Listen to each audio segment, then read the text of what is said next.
Hello, Alabama fans, and welcome to the BamaOnLine show. I'm Tim Watts, and of course, Andrew Bone is with me. Andrew is our recruiting extraordinaire, our recruiting editor. He dips his toes with some team stuff. I'm the BamaOnline.com publisher. We're glad to have you here. Great time for every bit of football. We got to enjoy it while we can. We got high school football, college football, everything that's happening. Of course, we're going to talk a lot about signing day. Alabama put together a really good class yesterday. Still have one decision that is expected today on Friday. We're going to talk about that, the SEC championship game, the high school state championship games, Gatorade Players of the Year. Andrew, it's the end of the football season, kind of. We're in the bonus football season, playoffs and all, bowl games. But it's been a great run, and there's still a lot of excitement left.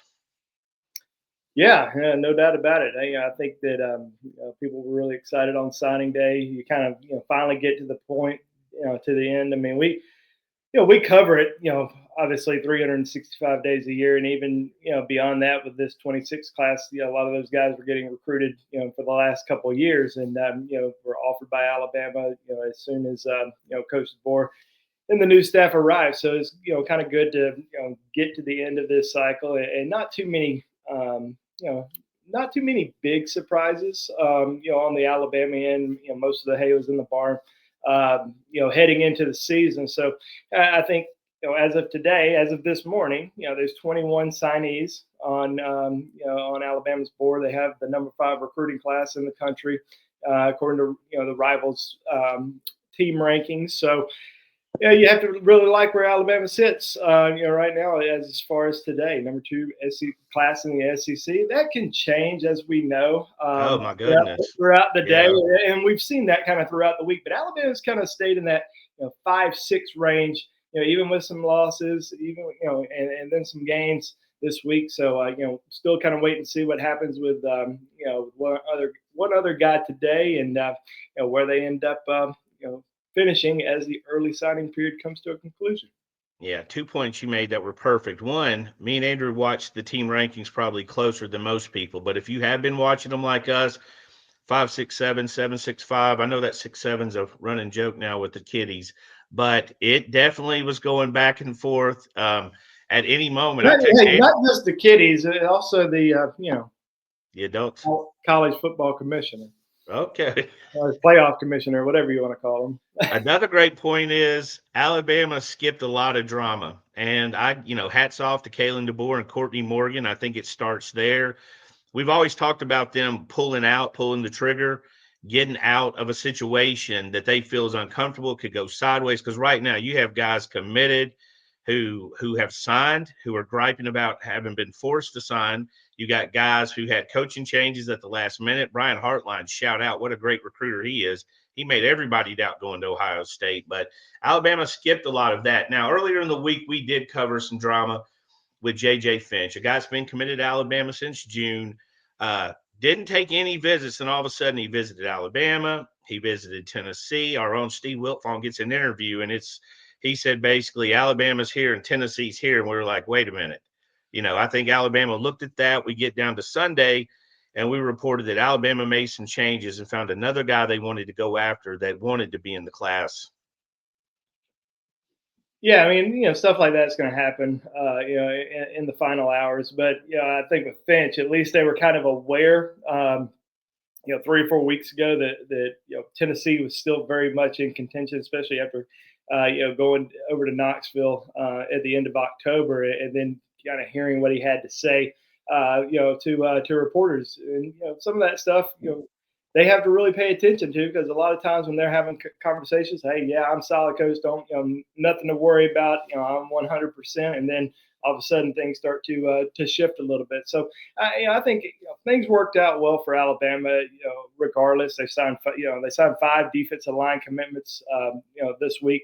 I think one of the biggest deals for them was keeping Nolan Wilson. That was a guy that they targeted very early. He was the I think Alabama was the very first offer for him last fall, and Miami made some big offers to him in the summer, again in the final weeks before the early signing period. So for Alabama to be able to hold that off was certainly a big win. And then this week on Monday, after knowing for sure J.J. Finch was no longer going to be in the class, they offered Malik Franklin out of Daphne. This is a kid that from talking to different people, seeing the interview with his head coach Kenny King, who was a former Alabama starter and all SEC player who played also at Daphne. He is his head coach and spoke really highly about him. Talked about how he's grown 5 or 6 inches over the course of the last 2 years.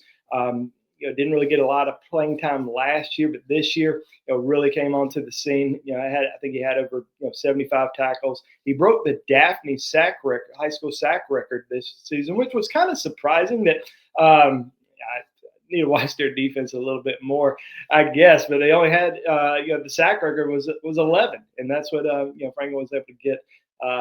This. He also had 23 tackles for loss and 19 quarterback hurries. So he's a guy this presence is felt. He's 6'6", 200 and or 6'5", 6'6", whatever, 252 pounds. So yeah, I think this is I would call him more of a developmental guy because he's only had really one good high school football season. Now, could he come in and make an impact early?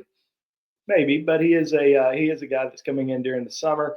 Yeah, I'm looking for him, to kind of get into the system, develop, kind of see where his body takes him. This could be a 300-pound, 6'5", 6'6", 300-pound lineman in the next 2 years. So I think Alabama's excited to get him on board. And there were some other schools that jumped on him late. Oklahoma. He was committed.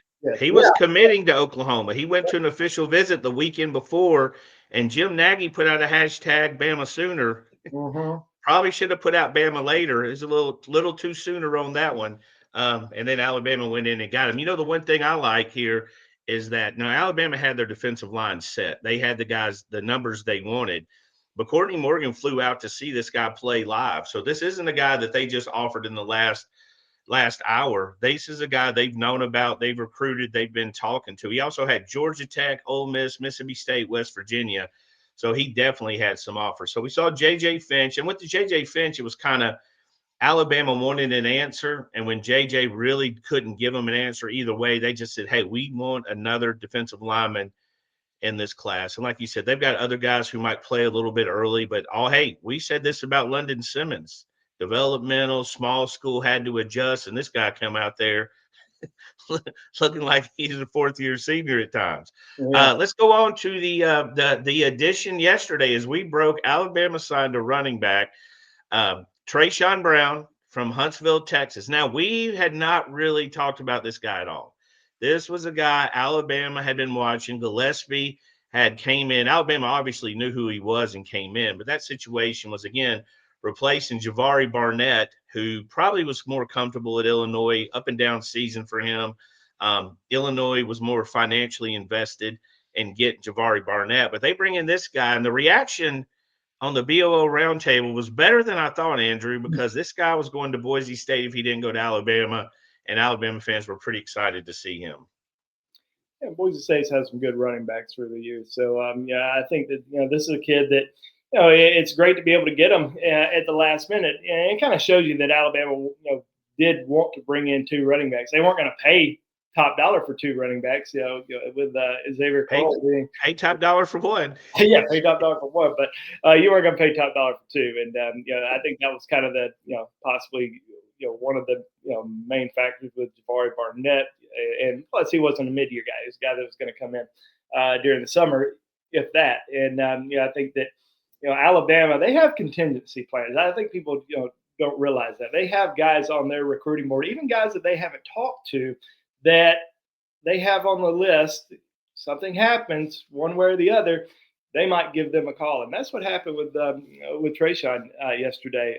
This is a kid that Coach Gillespie and that staff evaluated, a few weeks ago, maybe even a month ago. Didn't reach out to him, but he was on their board. Let's give him a call if things start to go south with Barnett. We don't expect him to sign. That decision kind of happened. I would say Monday, Sunday, Monday. They reached out to his trainer, Brown's trainer, talked to him, kind of figured out, hey, what's his situation? Is he going to sign this week? Is he a mid-year guy? Can he get here in January? And we need to look at his academics. I mean, they they didn't, they knew about his film. They watched it. They didn't know anything else. I mean, this kid never even stepped foot on Alabama's campus, but they were that impressed with his highlight film and watching some of his workout videos, with his trainer that they, on Tuesday, after kind of going through all of his academics, realizing that he could enroll early, they decided to extend him that offer. And he was actually going to wait. Boise State really wanted him. They were certainly expected him to sign with them on Wednesday, and he thought about maybe holding off until February to sign. But once Alabama came through, he decided to go ahead and make that decision. 1,300 yards too. 1,300 yards in Texas, not at some small school. People worry about the classification And sometimes. he didn't go to any camps. I think that was that was the big thing. Just didn't look at some camps as a junior or before his junior season. A lot of schools kind of wanted to watch him as a junior, but then he just didn't go anywhere. Didn't go on any any unofficial visits. Last spring or summer, didn't go to any camps, and then just had a really good season. And we'll see. I mean, 17 touchdowns. 7 of his 11 games went for 100+ yards, averaged over 8 yards a carry, 123 yards a game. That's there. The tape is there. Now, he's not a tall guy. I've never, back in the day when we were getting in this business, I had an old school coach tell me, Tim, they don't build holds tall. So it doesn't matter if you're 6'3" or you're 5'7" going through there. Now, we've seen a lot of 6'3" running backs at Alabama, so we're a little. Now, his trainer did tell me last night. He said that he is he's about 5'9.5", 5'10", which, as everybody knows, he probably gets to campus and he's 5'8.5". But maybe he's right. Maybe he's telling that. Maybe 5'8.5" is good. That might be with shoes on, but he did say that he is a solid 195 pounds. I think we've got him at 187, which they said that was on his profile page, from like a year ago, or whatever. So they said he's about up to about 195 right now. Strong kid. And 11.4 broad jump. 11.4 broad jump. That's very nice. That's impressive. That's really good. So I mean, well, like I said, getting him mid-year. I think that was a really strong selling point for Alabama, because I think if he wasn't going to be a mid-year, if he was going to be a guy that couldn't enroll until February, Alabama was probably going to have to hold off, not necessarily say no, we're not going to take you in February, but hey, we're going to kind of have to wait and see how things go in the transfer portal next month, and then we'll kind of get back to you. But I will tell you this.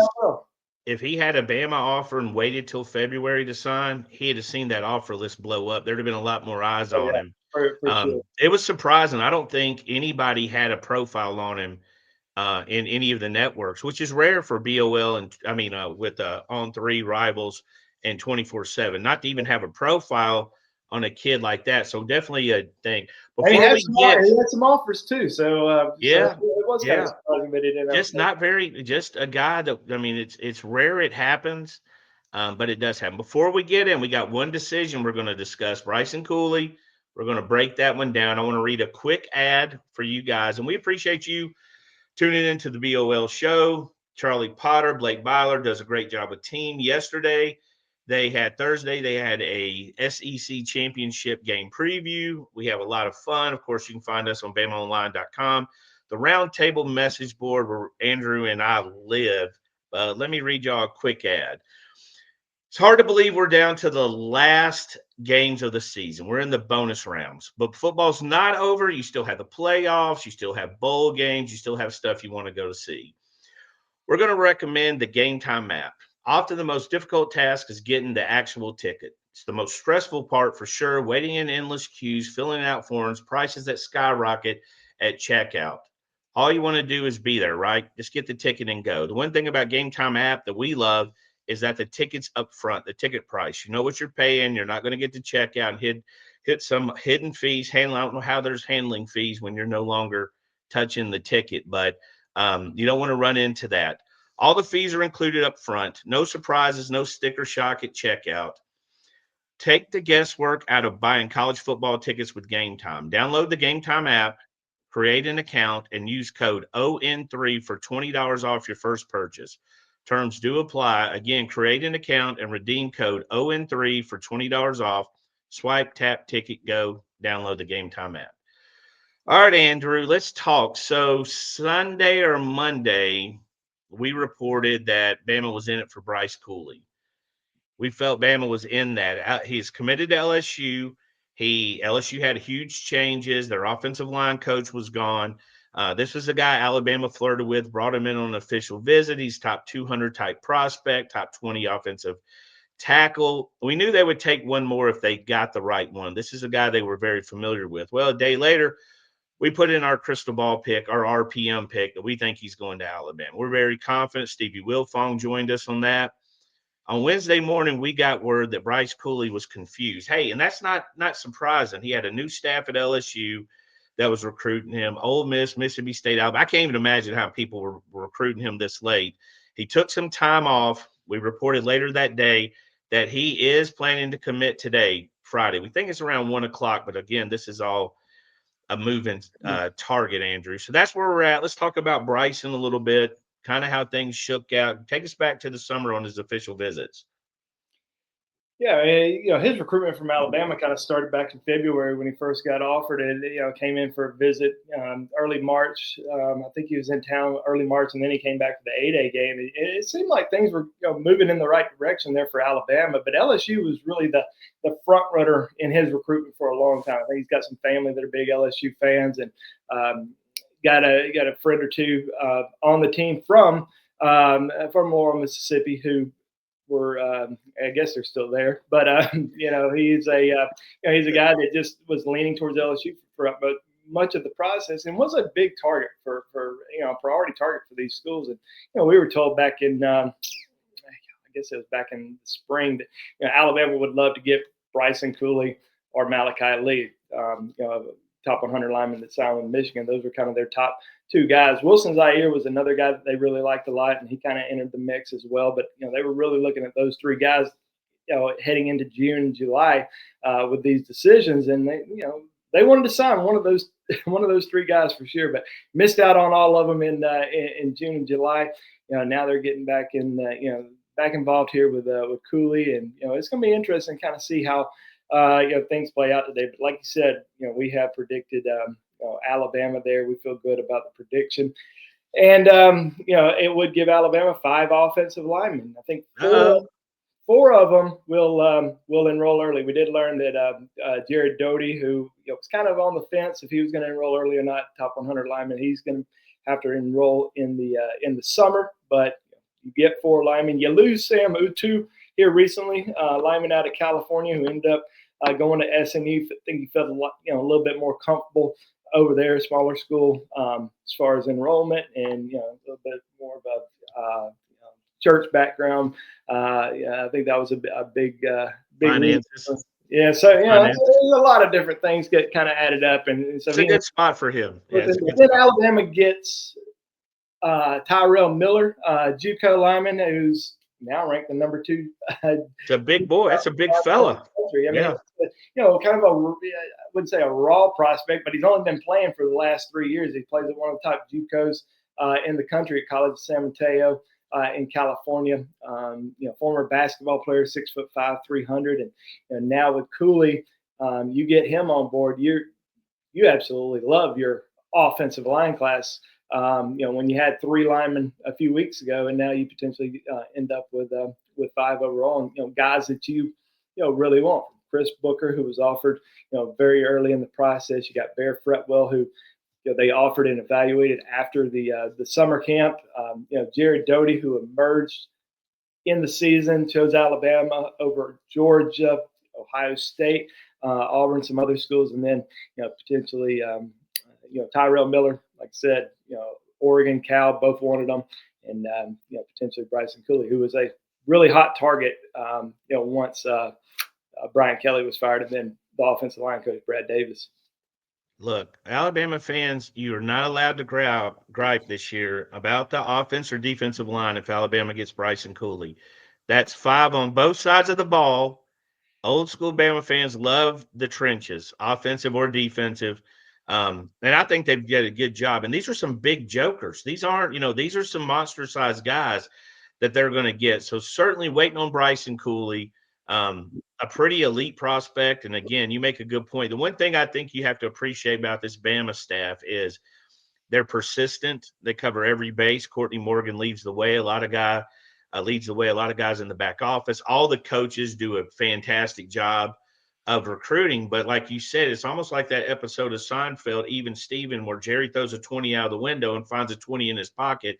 If Bama loses a recruit, Utu, they try to replace him with Bryson Cooley. You lose Javari Barnett, Brown, and then, Finch and Franklin. They're going to hit their numbers one way or the other. And I don't think it's a rushed, throw a dart at the dartboard, at the phone book and try to grab a guy. Andrew, let's have a little bit of fun before we talk about this SEC championship game and get out of here. I'm going to let you go first. Give me your one surprise in this class that they signed, and give me your reason behind why it was a surprise. And if you want to choose outside of the ball, you can. Let's start with defense. Defense. Yeah, I'm going to go back a little bit just because I don't want to. I'm not going to pick a guy that was a surprise this week because we talked about the surprises this week. Those were surprises, but let's go back a little bit. I'll say Jira Edwards. Nice. He wasn't a surprise after the spring, but he was heading into the spring, and obviously a lot can change over the course of a few months. But Jira did not have Alabama in his top five, yep. Top six, before his first trip to Tuscaloosa. I think that was the first week of April. So getting him was such a big win for Alabama. When there were some other schools that felt really confident that they were going to sign him, including Auburn, Georgia, Oregon was all over him. But Jason Jones, Alabama assistant defensive backs coach, who was hired in late February, really worked with the safeties. He reached out. He was the first one to reach out to Jira and Jira's brother Javon to let them know, hey, we love you. We want you here at Alabama. We're really going to start recruiting you really heavily. Mo Linquist got very involved. Courtney Morgan got very involved there, and they were able to get him on campus during the spring. A couple St. Francis kids, on Alabama's roster, including Nikai Hill-Green, linebacker, Cam Howard, safety. So they had a lot of really positive things to tell Jira about Alabama, and didn't even come on the first trip with his family. He was just down there with his coach. So his family's first trip to Tuscaloosa was the official visit on June the 6th. And, he was expected to take other official visits, had gone to Auburn, had gone to Georgia. Both after those two trips, there were predictions for Jira to both of those schools, but then comes to Alabama, shuts it down, walks out of the Coach DeBoer's house, tells Coach DeBoer, hey, I'm shutting it down. I'm 100% committed. I'm not taking any other visits. Didn't take another visit the rest of the process. So you get the number one safety in the country, a guy that we weren't talking about until April as a potential guy that they could end up with. Of course, there was a lot of those guys that ended up in Alabama's class, but getting somebody of that caliber that can come in and potentially contribute right away, you got to be really excited about that one. I'm going to go with one that doesn't seem like it makes sense now, but it certainly felt that way earlier in the process, was Xavier Griffin. I mean, USC has been cherry picking basically everybody, right? They are having an incredible class. They did a good job. Him committing there early, expected to visit a few times. Now, it seems crazy now because his mom is as gung-ho Bam, and so is Xavier. But leading up to that point, it was a little bit, NIL, we heard the rumors, Texas made a run at him and everything. Now it's kind of laughable, but at the time it didn't feel so laughable. And again, two of the best in the nation that we're talking about that Alabama staff landed. You got one on the offensive side? Probably, the offensive side. Yeah, I would probably go Jet Tamala, just because you signed Keelan Russell a year ago. We knew going into this cycle it was going to be really difficult to sign sign a elite quarterback, and you get you extend a lot of offers. Not a lot. You extend 4 or 5 offers. Before last year's signing class was complete in the 26 class, you weren't going to be able to pay seven figures for any of those guys. So you had to go to work. You had to go out, evaluate guys. You had to trust your instincts. And even though Jet Tamala had committed to Iowa State the month before, Alabama went out, evaluated him, along with probably 20 other quarterbacks during the spring evaluation period, and he was the guy that they offered first. Got him in for a visit, and he flipped. Now, is it a surprise that he flipped from Iowa State to Alabama? Not really, but Alabama tried to do that one time with Brock Purdy, and it didn't work. So, I think that Alabama's really excited about Jet. Had an unbelievable senior season, as we know, and there was some schools that were really trying to pull him kind of late. Ohio State was trying to sneak in there. It was pretty quiet. They thought. And he shut it down pretty quickly. Now, I guess. Now, the interesting part is he's right in the middle, and I'm wondering how this plays out in the future. He's literally right there for Nebraska. Yeah. And maybe Nebraska had Dylan Raiola. Yes, and he decommitted 2 weeks before signing day. I don't think there's even a. I don't even think. They had the brother on campus, and they had the brother they had committed. They also have a 27. I don't think there's much of a comparison to Jet and the other commitments they had. So curious how that plays out. For me, I'm going to go with Max Sutter only because 2 tight ends last year, heavy pressure from Ohio State, and really he was so quiet. Mac, what did he show up for? Was it the Missouri game? He just showed up in Missouri, I think, right? This year? Yeah, didn't he show up at the Missouri? He showed up at a road game, didn't he? Oh yeah, he was. Yeah. He showed up at a road game to see. Yeah, he showed up at a road game. Yeah. And that was within a couple days of all the talk about Ohio State really becoming involved, and then when he showed up in Columbia for that game, you're like, I think just out of the blue, I'm going to see a road game. So and then he came back down for the he came down to 2 or 3 games this season, but one of them was the final home game against Eastern Illinois. So you get a guy that comes down for an Eastern Illinois game from outside the region. He's all in. You come for Eastern Illinois, you're locked in. There's no other. Half the Bama players and coaches didn't want to go to that one. Who was your biggest surprise loss? Surprise loss? Not as far as guys that flipped away from Alabama, but guys that they had recruited throughout the process. I really think it's Tank Jones. I understand the finances and everything that went with Oregon, but Christian Robinson, who recruited Xavier Griffin, just does a great job. I thought had built a great relationship there. He didn't miss an opportunity to see him. If that kid was playing basketball or football, he was there. Hell, if he was playing tetherball and Christian could go watch him play, he was there. I thought that was a good chance. I understand everything that came into play with the NIL and Oregon and all that stuff, which is interesting because Tosh, who recruited him, has left. But to me, I kind of thought Tank would end up in this class.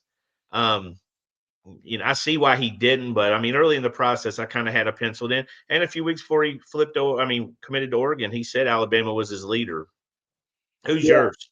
Yeah, that's a really good one. And I talked to his dad a good bit, and he never said that it was going to be Alabama, right? For certain. But you talk to dads a lot in this business, and you get kind of a good feel. And there was a good feel there that a strong feeling that at the end of the day, Tank was going to end up at Alabama, and then within a week or two, it just shifted completely to Oregon and Texas A&M, which of course all of our fans felt like it was those 2 schools from the jump. But I think that I would stay on the defensive line. I think Titan Davis, even though he was an out of region guy, that was a kid that came down to Tuscaloosa twice during the spring. He was offered in January. Came in for his official visit and almost closed it down after that. I think it was May 30th. Came in for that first official visit and he had 5 official visits set and then canceled the next 2 weekends. Was about to cancel his trip to Michigan on that June 20th, and decided to go there. Basically informed the Alabama coaching staff that all was good. He was they were strongly in the lead, and I think that probably Alabama was a little bit nervous about that trip because they understand Michigan certainly pushes a big number to a lot of these kids. We saw that last year with Bryce Underwood and some guys that they got on late in the process, but I think that probably happened again with Titan Davis, and probably just too much to say no to. Now, not to say that Michigan wasn't a top contender. They were, because he kept that official visit with the Wolverines, canceled all the other ones. So that was probably my biggest surprise, because it certainly felt like Alabama was in a commanding lead heading into that Michigan. Yeah, we thought he was canceling that visit. We had stories prepared, and we knew it went back and forth. And Michigan, I think he tried to he tried to move that visit up, and Michigan didn't want to move it up. So we got to the point of maybe canceling it. But again, Alabama top 5 class, waiting on Bryson Cooley. It's around 11 a.m. Friday. Xavier Kroll is kicking off for anybody in the state of Alabama. You can watch that on the NFHS network. It's also on PBS, Alabama Public Television. Andrew, real quick, Charlie and them already broke down the game, but I'll be honest, if I told you 5 years before Saban retired that in the second year after Saban retired, Alabama would have signed a top 3 class, a top 5 class, and be playing in the SEC championship game and a likely playoff team, would you have taken it? Hey, oh yeah, absolutely. And of course, I don't know if Alabama fans would, because they're still pissed off that Alabama lost to Oklahoma in Norman last year and didn't make the playoffs. So, I think you got to be happy, about the way the program has really turned things around. You saw the losses from the transfer portal 2 seasons ago, and then now what they've been able to accomplish this year. I think the coaching staff has really done a great job both on and off the field. I'm really intrigued to kind of see how this weekend plays out. I mean, you have to win, or you have to keep it close. You can't just go. I think Bama's in, honestly, and I think this will be a great. Even if it's 3 touchdowns. I think they're in. I mean, I think they established that last year. I mean, you punish somebody sitting at that, you give somebody a bonus for sitting at the house, and I think you just torn up this whole system is what it's come down to. I expect it to be close. I'll say it would make everybody a bit nervous. Now, I think you're probably right, but it's certainly going to make a lot of people nervous watching that. Well, I think it'll be I mean, the way Alabama and Georgia played each other, I mean, it's been hotly contested, good, bad. I'm kind of sick, and I think Georgia fans, and I know I talked to Rusty and Jake Rowe, who covers Georgia for us, kind of sick of this game. Honestly, somehow we play so much now. I don't understand it.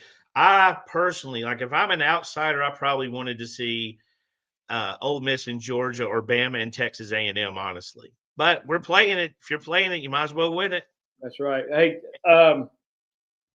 I saw your prediction earlier in the week on BOL. Tell everyone your prediction, but I also want you to give who's a guy that's going to, that you're really watching this weekend to make some big plays for Alabama to be able to, win the game. At least, guys that might, a guy that might surprise you. I'll tell you, this sounds crazy probably, but the guy that's going to, I think my guy's Ty Simpson. I mean, I think he's about to play one of his best games of the year. It's kind of overdue. He's coming off statistically, passing wise, one of his worst, but I think Ty's my guy this week. I think he gets it right. I think he had a good first game against them, against Georgia. And I kind of think he's due to kind of come out of it's not a funk. It's hard to say it's a funk because Ty was so clutch in that Auburn game. I mean, his 3 touchdown passes were absurd, but I do think a little bit more consistent. Sounds crazy to pick Ty Simpson, a first-round draft pick probably, but he's been pretty we've had a lot of discussions about Ty. Who do you have? Yeah, and I picked him 24-19, Bama. He tore the Bulldogs defense up in that first game, especially in that first half. They did a little bit better job. Alabama probably played a little bit more conservative in that second half. But I think this week with J.M. Miller being out of the game, you're going to have some running backs that are going to step up. Now, you're still going up against a top 5 rush defense in the league, and Alabama didn't have a lot of running room against Georgia that first game. And I do think they're going to try to get some guys some touches, obviously, but there's also going to have to be somebody else that steps up. Is Daniel Hill going to get 20 rushing attempts? No. So who is? Is Kevin Riley going to come in and make more plays. Well, I guess he's out. Did I say where he's? Is he on that I availability? think he is out. I'm not expecting big numbers from him, anyways. So who's the guy? And I think it's going to be A.K. Deer. I think A.K. Deer is going to be a guy that is going to get some touches in this game. I think we're going to see him run the ball. I think he's a really good pass catcher. So I think we're going to see him potentially get a few extra looks in the passing game. So that's a guy that I would pay close attention to this week. I do think it's going to come down to a field goal game. Oh, now Bama fans won't sleep. Way to go. I know, but you know what?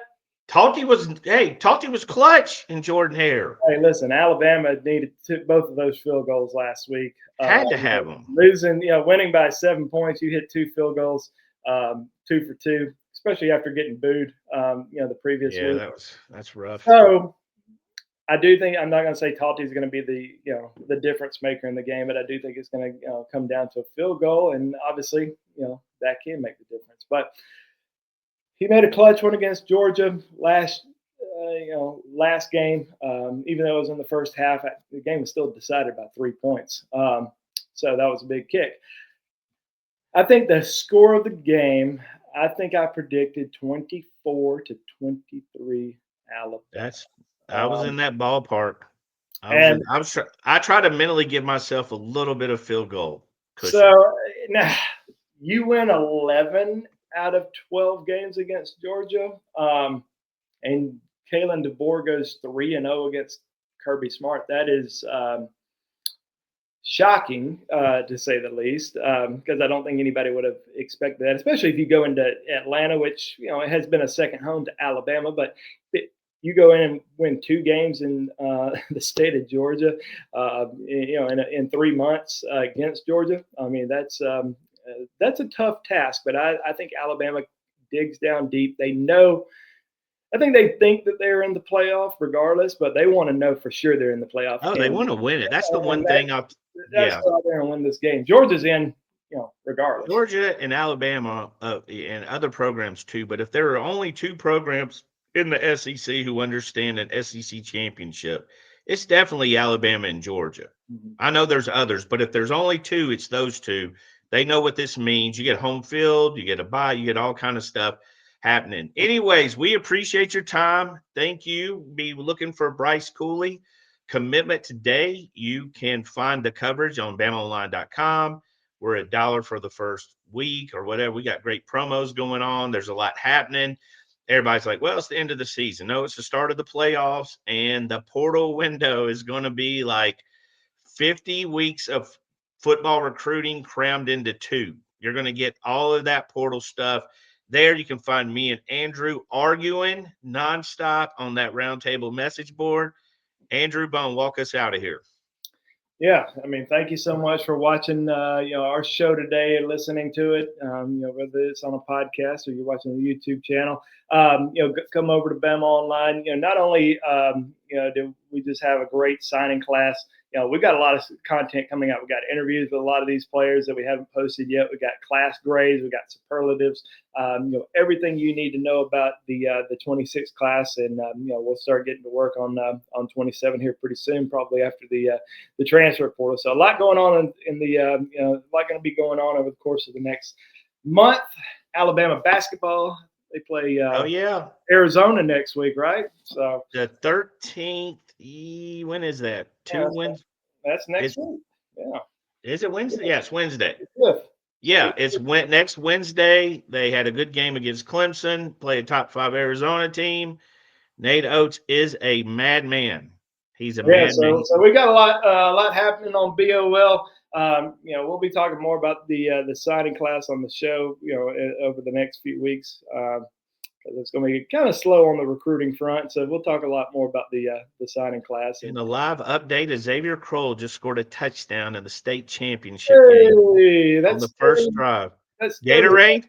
Tell him touchdowns for Xavier, and he was named the Gatorade High School Player of the Year for the state of Alabama. Now he'll be in the running for the National Player of the Year. He better be. Owns it for the state of Alabama, number 2 running back in the country. So good for Xavier, and we'll see if he wins the state championship today.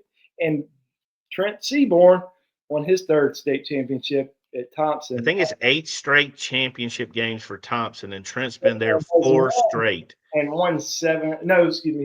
Is it 7? 7 out of the last 8? I know they Or lost 6 out of 2 the last years 7? ago, his sophomore year, but it's just it's good. Well, we appreciate you guys. Roll Tide. Have a good weekend, and we will see you next week. As always, I'm Tim Watts. That's Andrew Bone, and we appreciate you turning in.